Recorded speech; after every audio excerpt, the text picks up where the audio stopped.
গণতন্ত্রকে কবর দিচ্ছেন, যাদেরকে গণতন্ত্রের মহানায়ক হিসেবে আসলে তারা নিজেদেরকে বলতে চান।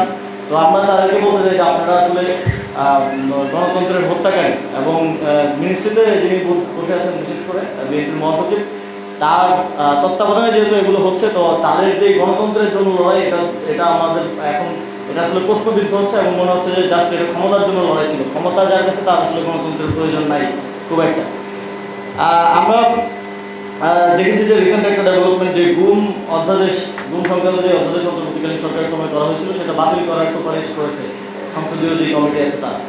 তো এই গুম সংক্রান্ত অধ্যাদেশটা বাতিল করার যে ইন্টেনশন আমরা দেখলাম বিএনপির সেই সংসদীয় কমিটি, তার মধ্যে দিয়ে আসলে একটা জিনিসই প্রতীয়মান হয় যে বিএনপি সরকারও ইন্টেনশন রাখে গুম করার।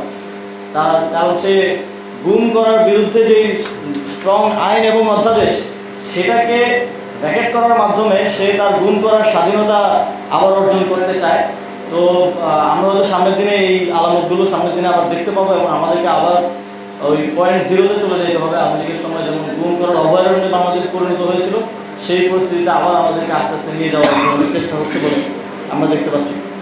আমরা আসলে অনেক বেশি বিগত 1.5 বছর ধরে সাংবিধানিক ধারাবাহিকতা শুনতে শুনতে অবস্থা খারাপ হয়ে গেছে। তো এখানে একজন শুনছিলাম যে সারদ হোসেন ভাই বলছিলেন যে হিপোক্রেসির কথা। সাংবিধানিক ধারাবাহিকতার ওই অংশটাই ওনাদের প্রয়োজন, যেটা আসলে ওনাদের স্বার্থের জন্য কাজে লাগে। যেখানে সাংবিধানিক ধারাবাহিকতা ভঙ্গ করলে ওনাদের লাভ হয়, সেটা আবার ওনাদের জন্য হারাম।